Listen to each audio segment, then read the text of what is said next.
Can we make a case for some boring polyamory? Right. Could it just be boring? And you and I talk about that all the time, that we have gotten to a certain point in our experience that, it's boring and I like it that way. I enjoy the boring polyamory that we've cultivated. So we appreciate the boring times in our polyamory. Yeah. Which doesn't mean our relationships don't still have highs and lows. Right. But, well, I guess I can say I could answer this question in a super quick way and say, I know that it can be easeful because I have lived experience and examples of people who have found ways to live this in a way that is easeful. And it is really easy to keep ourselves locked in the drama cycle.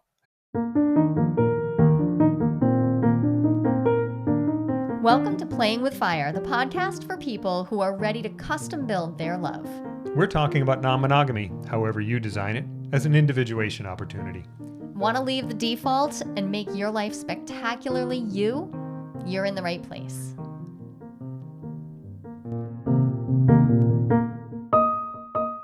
Hi, Jolie. We have great client questions today. I love client questions. Let's go for it. It's okay. We talk about non-monogamy a fair bit.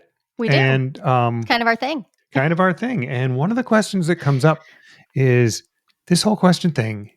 This whole non-monogamy thing is so hard. Is it going to get easier? Is it always going to be this hard? People get into this. Is this just it? Like we get into it, we're working, and it just keeps going. Yeah. I definitely get this on a day-by-day basis. The constant emotional workout, the energy we have to put out, and the NRE highs and lows, and the jealousy. And what would easy even be? Like everything I've done the whole time has been, I'm just doing all this emotional work. I'm growing. At what point can I just kind of be there? Yeah. And what's easy is personal, but still we hear this a lot from a lot of different people. Yeah. So I think it's a great question. And I kind of like its simplicity.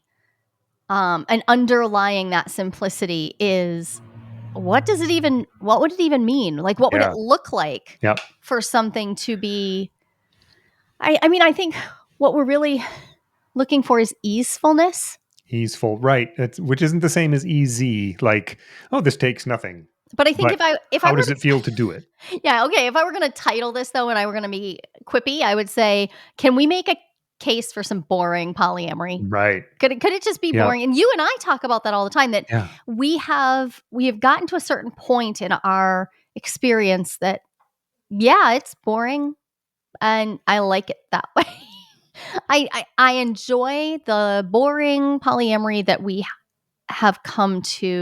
cultivated. So we appreciate the boring times in our polyamory. Yeah. Which doesn't mean our relationships don't still have highs and lows. Right. But, well, I guess I can say I could answer this question in a super quick way and say, I know that it can be easeful because I have lived experience and examples of people who have found ways to live this in a way that is easeful. And it is really easy to keep ourselves locked in the drama cycle. Oh, yeah. When we're practicing non-monogamy. It is very easy. So when I think of boring, I don't think bad. I think, it's not all dysregulated all the time. Right. Yeah. It's not all conflict all the time. Because I hear, and I see this on dating apps, no drama. Sure. And so I get the premise. I get the premise, and I take that to mean, I think of drama as conflict plus dysregulation. Because conflict happens if you have an intimate relationship with someone, if you have any sort of deep relationship with someone, you will have conflict.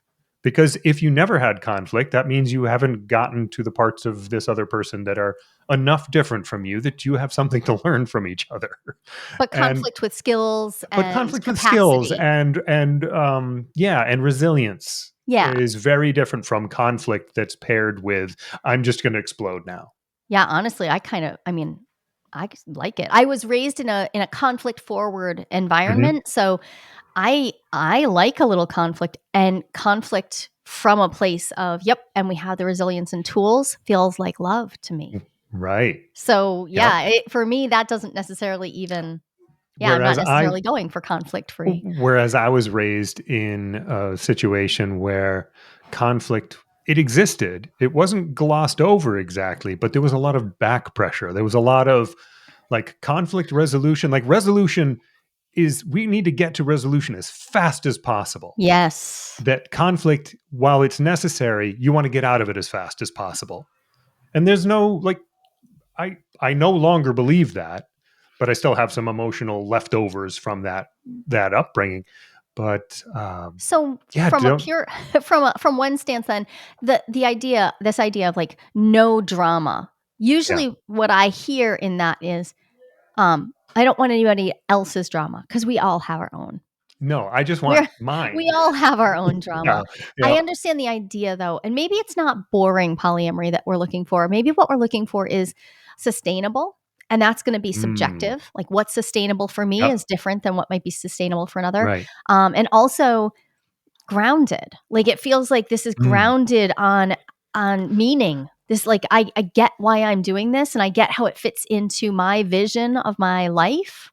yeah. Um So you have a nice proportion of easeful to effortful in yeah. the yeah. Yeah. Okay. So that I think for a lot of us what we're really looking for is trust that we understand how the path is unfolding, even though we understand also that we're going to get sideswiped sometimes. Stuff's going to come out of nowhere at times, and enough emotional bandwidth to actually have pleasure and enjoy Yeah. being with each other, enjoy all the rest of our lives too. Yep. Um, And so something capacity, I need to have capacity. I want the resilience and capacity capacity. So I need a flexible nervous system. That's one of the things I will for need, sure. Yeah. which takes time to build up. Most of us don't know what to do when we're feeling dysregulated. We just wait for it to get better. Yep. So Right. knowing how And to that would be one of the ingredients I would put in.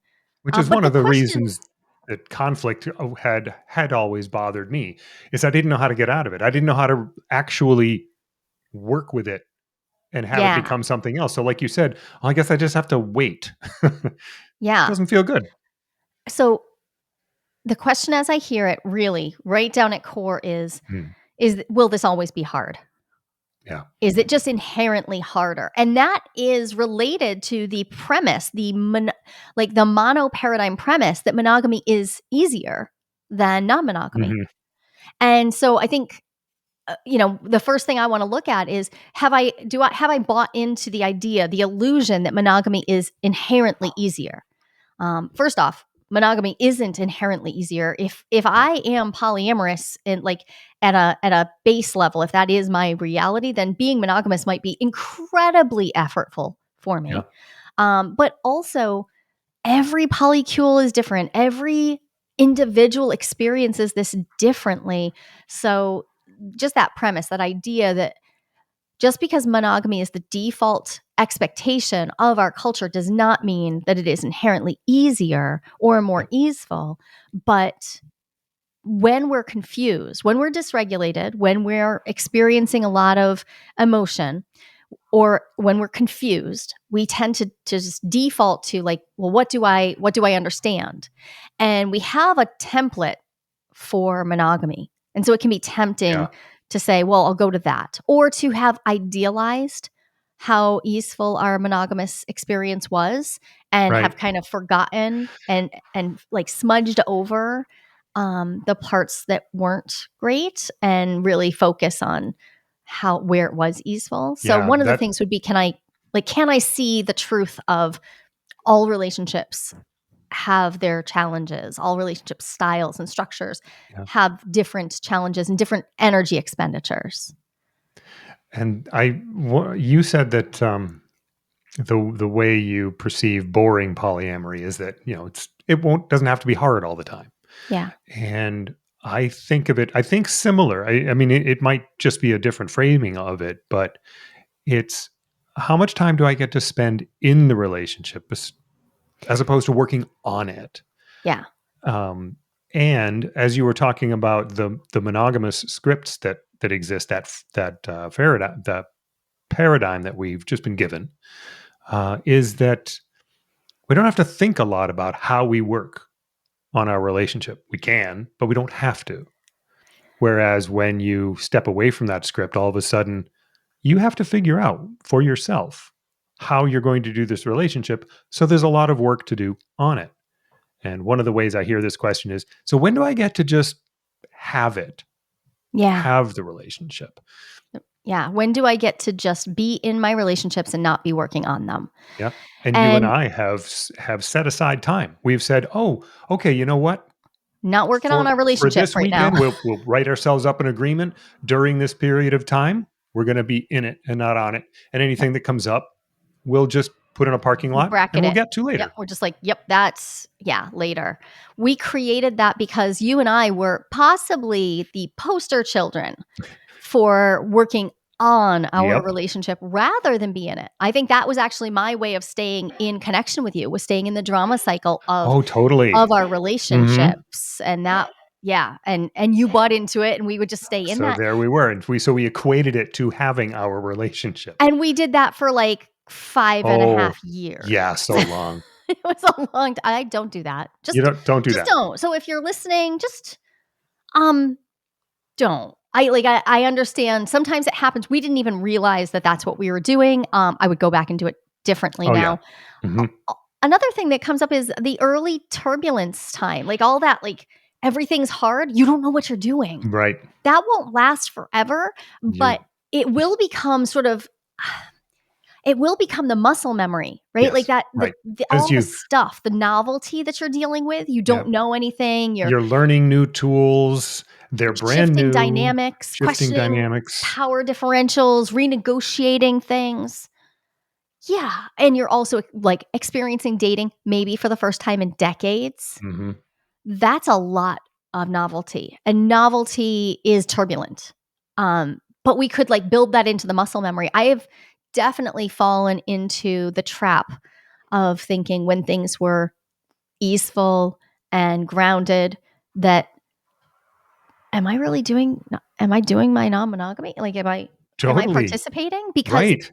it was so baked in Yep. to my muscle memory, my understanding my of what it was to do this, and that we had to just take that out. It was like playing a game of Operation. I felt like with Yeah. tweezers, we really carefully like, wait a second, that actually doesn't belong there. We actually we don't have all these things that we need to be in conflict over anymore, and we No. know how to deal with the complexities and the novelty. So what if it's just okay that it's okay? What if it's okay that it's okay? And one of the things that can and there are multiple. One of the things that can push back against that, "Hey, maybe this can just be fine," is that we have all these social scripts around monogamy and that it's the right way, that it is the way. And they stepping away from that script is hard. Yeah. Um because just because when you're stepping away from anything that you've just been doing your whole life, all of a sudden it's hard. But in this case, the the drama and the turbulence, I love that word, uh, starts to become proof that you are stepping away. Yeah. Because if you were in the monogamous paradigm, you would know exactly what to do. If you know exactly what to, and that can like reverse. So If it I like know feels exactly what I'm validating. doing, I must be monogamous. So it feels No, validating to yeah, be in the mess. it feels validating, And but in that might even fact, be Jolie's voice. Like I talk about the mess a lot. mhm, Um, there's a lot of chill time. there's a lot. There can be a lot of chill time. So know So we that can't if we need you're to not overcouple is what I'm hearing you say. We need to not overcouple the being in the turbulence is what it is to be oh, in yes, non-monogamy, exactly. and actually Yep. let it be easeful when it's easeful. Mhm. Um, It's very yeah. common in the transition. Yeah. But then when you're after you're like, "Okay, this is what we're doing, and do we have things to work on?" Of course we do, everybody does. But yeah, you can let go of that, I'm not doing enough work because things aren't messy enough." Yeah. Well, so that's a a great intro to one of the ways we rob ourselves of grounded, sustainable, boring polyamory is by getting caught in the drama triangle. Oh, yeah. And when I say caught in it, I don't mean like it's a spider web and you flew by. I mean like it's like a vortex and you swam too close to the edge and you got pulled in Mhm. at your on ramp. Where is the spot you go into the drama triangle? Where's the spot you learned over and over again, especially in the context of one particular relational dynamic or one polycule? The drama triangle is, the villain, the victim, the hero. Yeah, we talk in detail about it in our drama triangle episode. And the week that episode came out, I had 2 dozen emails in my inbox saying, "Oh my god, I didn't realize how much like this is pretty much the whole story. This is what I'm doing. This is what's happening over and over and Yeah. over again." And the idea that we come in to our drama from a familiar pathway and we get sucked into it, right? We like I come in as villain. I tend to be I will pick fights, I will get aggressive, I will turn up the heat, I'll ask challenging questions, right? That's Mhm. Yeah. genre, right? Yeah. You tend to come in as a rescuer, which is really funny because then both of us need a victim. We have to Yeah. over which one of us is going to be the victim right now. Oh, yeah. Okay, we Okay. can Well, do rock, paper, details. scissors. Who's gonna be victim? We'll get into the details of how just 2 people can play out the whole drama triangle, Oh, no yeah. problem. Just one person can. In that episode, we'll link it down below. But I think we that model really illuminates how we get stuck in the cycle, right? A Yeah. triangle from an archetypal perspective, it's a very dynamic shape, right? It has a lot of movement. It's not stable the way a square is. It's moving, right? And there's this intensity that can happen. And I tend to mistake intensity for intimacy. I am a person who generally self identifies as and has been labeled by others as too much. And I've come to a lot of self understanding around that. I feel pretty relaxed about it, but I mistake intensity for love and intimacy and connection. And so it's really easy to substitute intensity when what I want is closeness. What I want is to be Mhm. known, right? And I've seen you substitute this caring for someone over functioning, getting into Over rescuer mode functioning. Totally. for Yeah. intimacy. Yep. And like, wait, what if we were just in this and Yeah. you didn't have to care for, you didn't have to martyr yourself. You could just, what if you just were in it? Yep. And I want to say that what we're describing, what you're describing, is uh, it's not a simple thing to step away from necessarily. Well, No, actually, these let me are say that differently. It might be simple, but it is definitely not easy because it's right. tied to all these feelings. Because even as you were saying it, I was thinking, right, I over function, and then what if we just didn't? What if I didn't over function and I just let you be you and me be me, and immediately part of me panicked, like, oh no, we can't have that because then no one will know that I love you. It's Uh, yeah, so there's also a performative piece in there. yes, Not even yep, just for me, performing for the rest of the world. Um, so there are so many ways that we can get sucked into this cycle and then stay in it. yep, And with more people, like add more people to your relational constellation, and now every time you've got another dyad, you've got more opportunities to stir that up, to yeah, stir that pot. One of the antidotes toward that is to be nervous system aware. Can I actually tell what's going on for me? Can I tell what my capacity is right now? Can I tell what I'm even sensing. Like, am I aware of what my sensations are right now? Am I aware of, for instance, right now, we're talking and I feel very animated. I can feel my arms moving. And if Mhm. I stop and I pause for just a second and ask myself, what are the sensations? I feel bubbling under my sternum. I feel a sort of prickly feeling all down my arms, almost like goosebumps, but a little lighter than that. I feel my legs are kind of moving. I feel myself kind of bouncing and Mhm. jittery. Those are sensations. What meaning I make out of those sensations will definitely add into what we're having this animated conversation. We could come out of it. And if I just move with those sensations without any thought or Yep. awareness, Right. I could absolutely move into this really activated place with you. And then, And then we have this intense interaction, which is yeah, not actually about us. which doesn't mean I have to calm down. I like being excited. I like being animated. I like being too much. But if I am not aware that those sensations are simply sensations and I get to interact with them the way I want to, so one of the things I can do is slow my breath down, take longer exhalations, allow myself to just become a little bit more settled. The skill of being able to notice what's going on in your Yeah. body and then choose.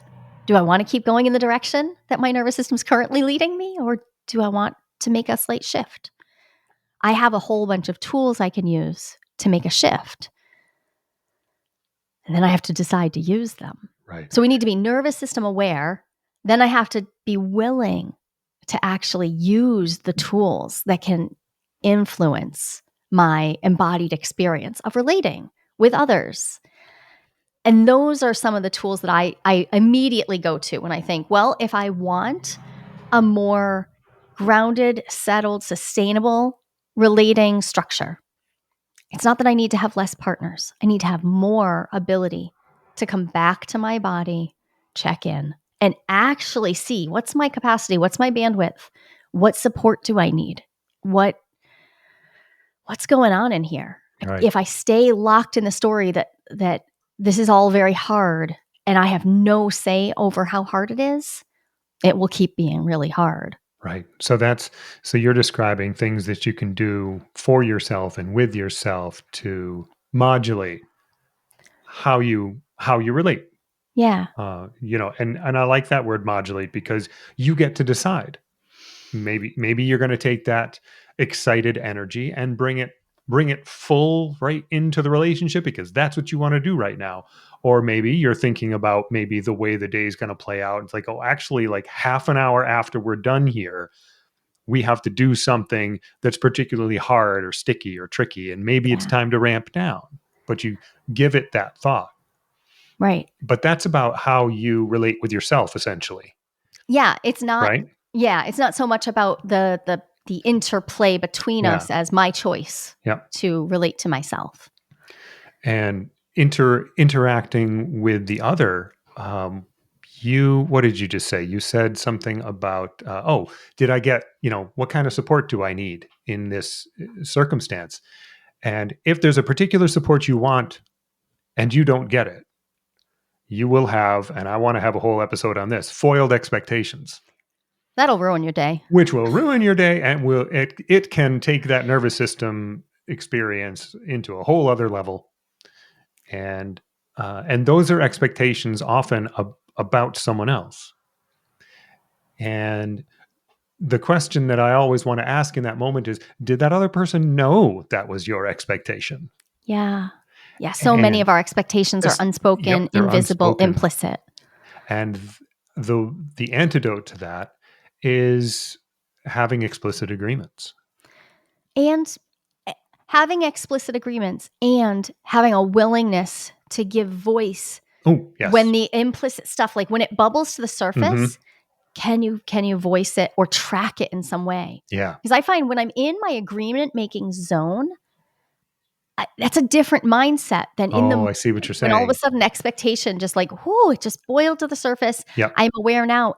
Have we cultivated a space together where it's okay for me to say, "Oh, I thought you were going to open that email and read it right now. I thought you were going to watch all the TikToks I sent you now. I Yep. didn't know." Like the silly little things Yeah. Those that, little things that, right? yeah, Is it okay? Yeah, like it's not all. I mean, yes, yes, you know how I of love course, an agreements. explicit But agreement, no, what you're saying and is it's a very much a agreements, like you said, you create yourself an agreement making space and you enter it and you do the thing. Most of the time, we're not in that space, but these things come up. And right. those moment to moment, day to day experiences can really inform you about, oh, that mattered to me. And being able to express that in that moment, really important. I I also think that the adding in uh regular check-ins, Hmm. regular check-ins, regular, like you just said, spaces for communication. I don't even mean full check-ins. I mean, you and I have, because we cohabit and we both work from home, there's a lot of overlap, which means a lot of space for conflict. And what we've done is try to build in a lot of micro spaces Yeah. for reconnection Yeah. and space to name the unspoken. And that's been really helpful for us. But prioritizing spaces that, like, okay, it's safe to bring stuff up here. Very, very important. But then there's the also other boring stuff. How's your rest? Oh, How's your rest? sure. How's your exercise? Hmm. How's your nutrition? How's your capacity for, like, what's your stress level? And can you support that in certain ways? Like, and I don't just mean can your partner support you in filling those needs? Can you support yourself in filling those needs? Because if those things are all brought up, and I also create space to make visible the invisible, and I start to experience integrity in my agreements, all of these things, they add up Yeah. to a more easeful overall experience. And Hmm. that takes time. Yeah. There's a reason the year of opening is a year long, because Yeah. I teach all of these tools, and I ask you to basically rewire your expectations of, like, how do we show up in relating? How do we show up for our relationship with self and my relationship with others? And then we have to practice it. And it's normal to have a desire for calm, predictable connection, but then we have to do it. Yeah. We have to actually learn It- how to do that, and right. it It's, takes time. We have yeah. to, like, apply what we're learning and not just be caught in, "Well, this is how I've always done it, but I want it to be easy." Right. Yeah. You can't We're gonna just have to want it change to something. be stable and, Right, so if I'm gonna employ a new tool or technique, and I'm going to then experience change is a disruption, and I'm gonna experience the dysregulation that comes with change, even if it's good change, and then settle into a new reality, all of that takes time. And that's moving out of the intellectual idea, I want to have it be easy, and into the, can I make space to be in the messy middle and then to come into yeah. ease, to let it be more easeful. Um, we've focused on this by making, like you said, days or weekends where we bracket out some time to focus on making lots of space for the boring, sustainable stuff, Yeah. and to set aside um, the big stuff, and also practice not catastrophizing. Hmm. Practice staying, because I am a catastrophizer by nature, but practice staying out of that. And that requires me to use all of my tools. That is not easeful for me, because I was raised in a chaotic environment, and some parts of me believe that when things are boring, that you don't love me, Hmm. or that I am unworthy, or something's wrong, just like a base level something's wrong. What When that's true, then you may have this inner competition, this inner conflict within you that's saying, I want it to be easeful, and I also want it to be horrible. Right. And so now there's Right. a lot of deep personal work to do. It's not all about what are we creating together, but what am I creating within me? What part of me is sustaining the conflict and the struggle? What part of me is attached to an old story? We Another old story that can keep us locked in the conflict is the idea that monogamy was easier. Right. So that Like every time it's fantasy. hard, it's like, oh, I should never have entered Yeah. polyamory. And that's, yeah, you start. which interacts with your poly why and why you're in here at all and what are you doing. And so if you're striving toward this sort of easeful polyamory, um, look for the ways that you're making it hard. Because Yeah. God knows Take I've ownership of the take ways that you ownership. are. Yep. Right. And Because I have made it so hard so often. And then in retrospect, like I got nothing out of that. me too. Like I like no growth absolutely. because we hashed over problems that we've already talked about and we know what the resolution is, but we dug into it again anyway. Yeah. And we spent all this time and it's just like Because the last time we did it. familiar will win out Yes. over good. Right. Familiar That's feels it. like love way more than quality connection. Yeah. And Boy. yeah, I wish that weren't true. I wish it weren't just like baked into what it is to be working through our stuff. But there it is. And so that This is speaks to um your comment about emotional work. Like, well, let me dig into myself and find out, are my emotional responses supporting the person and relationship that I want to be and be in? yeah. There's one last thing I want to say, which is if you are still stuck in the cycles, join us at the 5 pillars of successful open Oh relating. yeah. We have a free salon. We offer it 9 times a year. We'd love to see you in there. It's a time to come and learn what are the 5 foundational pillars that when you have these pieces, when they're all functioning, this will get easier. Yes. But when even just one of them is a struggle spot, okay, we know there's going to be struggle, but we also know when we can identify where it is, we know where to spend our energy. Yeah. So often we forget to lean into our strengths because we don't actually know what they are. And we don't actually spend our resources in the direction that is most effective. So join us. We'll put the link for the salon.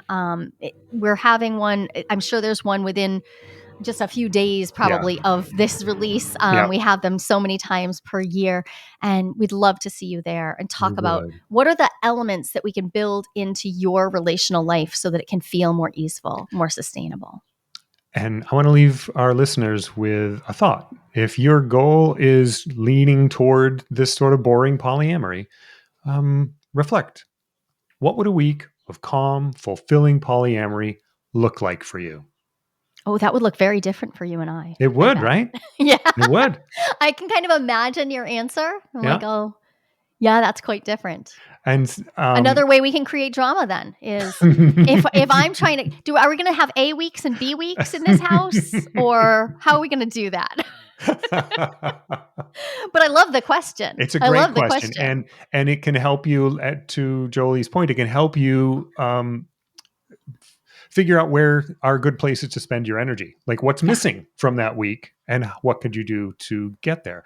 And also, I would love to hear your answers at our Ask Me Anything. Come share absolutely. them with us. Yeah, Love to hear it. absolutely. Okay, I'm going to go answer that question for you because I would That's love to see how we are at odds and that how that could be creating conflict all of its own right. in our non-monogamy. This was Thanks, fun. Ken. Thanks, Jolie.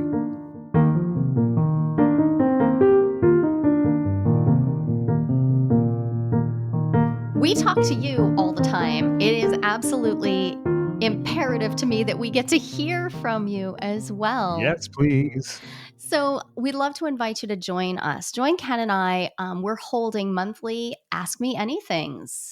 You can show up, bring your questions from podcast episodes, from your relationships, bring questions about non monogamy, about individuation, about relationship skills. We would love to share space with you. We're hosting these AMAs free of charge for our podcast listeners. You are the Playing with Fire community, and it matters a ton to us that we connect with you directly. So Oh, I go, would so love to hear your questions, and it'd be so awesome. yeah. Go to joliehamilton.com/AMA and you'll find a way to sign up real quick and get an invitation to join us in a small group where we're going to get together and talk about all things non monogamy, individuation, and relationships.